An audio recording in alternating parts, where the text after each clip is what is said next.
Hey guys, Jenny here. I am a licensed clinical marriage and family therapist, and I'm gonna give the hot take of an MFT on the Netflix show Ultimatum, Marry or Move On. I took notes, all right? I'm taking this very, very seriously. And I hope this provides just a little bit of insight and just some fun. I mean this for insight and fun. This is not clinical therapeutic advice. Please consult a therapist if you have a therapeutic question about your relationship or anything else that I talk about in this. So that's my little asterisk. Also, I don't know the context of these people's entire lives. I only know what I've seen episode to episode. So as I do this, I'm actually doing it in sequential order. All I've seen is episode 1 at this point. I'm gonna talk about Alexis and Hunter in this one, but I'm just gonna recap with every couple. I've only seen episode 1. This is based on the information and context I have from episode 1. So let's dig into it. Alexis and Hunter. Okay, Alexis is the one initiating the ultimatum. So far, I would guess that she has maybe more of an anxious attachment. This is because she seems to have more anxiety in the relationship about needing things to be her way or the highway. She even says things like, you know, Hunter lets me run the show. She doesn't want to feel resentful if she's doing certain things, which is a common feature of people if they're struggling more with that anxious attachment. And she initiated the ultimatum in the first place. Hunter, he's taking more of a neutral stance. I'm not quite sure if he has an insecure attachment of some sort. He's one of the few ones that I'm like, he may be more on the secure side or like secure and then has something else going on, avoidant style. Not really sure yet. I didn't get enough from him to really get a good read, but he's kind of taken more of a like laissez-faire stance, which it sounds like he does in his relationship.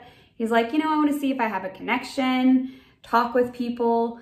I can tell from the ways that he was talking with people during that initial dating period, he doesn't seem to stray away from just being himself. Like he's about sci-fi, he's not trying to put on a show or overly impress people. So I think he has a little bit of differentiation there where he can say, hey, like, I'm just gonna show up as me, see what happens and let things kind of unfold.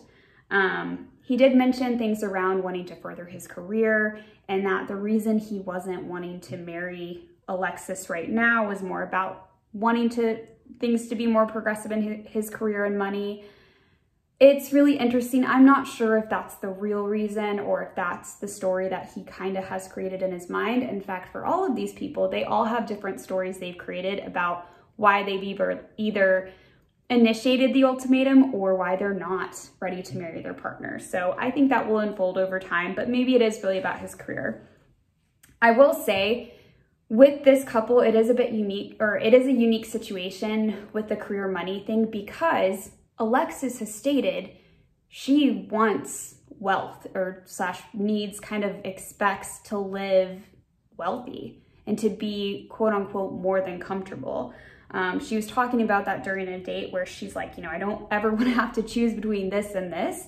So there may be some legitimacy to Hunter saying like, I've got to have my career and wealth in a certain space for this relationship to be successful based on some of the things that Alexis has stated. Alexis has more of a personality where she definitely wants to grab people's attention. You can tell that if she doesn't have their attention or if she's not getting the kind of feedback that she's expecting, that is very off-putting for her. And she has a hard time letting people not like her or see her the way that she sees herself. She really wants people's attention. And yeah, she wants to be more than comfortable. I think that was an interesting statement that there's something for her about finances and money. I'd be curious what her money story is and kind of her money history, her family's history, because there's some stuff coming up with that. There's some money story stuff coming up for her where she needs to be more than comfortable and that creates anxiety for her. The other big part that we saw was, I believe it was Jake that rejected her, or at least was honest with her about saying, hey, I'm not feeling the same vibes, when she, you know, was like, hey, you're the most interesting person here to me. And she did not take that well. Not only was she like, did not take that well, because I mean, rejection is hard and painful. It hurts for all of us. I mean, I definitely, you know, would probably still be in the boat of like, man, that hurt and it sucks that someone doesn't like me. Ugh, it is disappointing and kind of icky or whatever. But there's a difference between saying that and what she said. She said, he just nexted me as if that were an option. And I wanted to say, is that not an option? Do people not get to next you? And kind of where is your ego and control and expectations in that, where people don't get to next you or say that they're not interested in you? They do. I mean, people have a choice, and that's part of this whole dance of what it is to connect with people and be in relationship, is the fact that it's all a choice. She doesn't seem comfortable with that notion. I think that's only going to develop over time. So I'm excited to learn more about this couple, Alexis and Hunter, in the next episodes.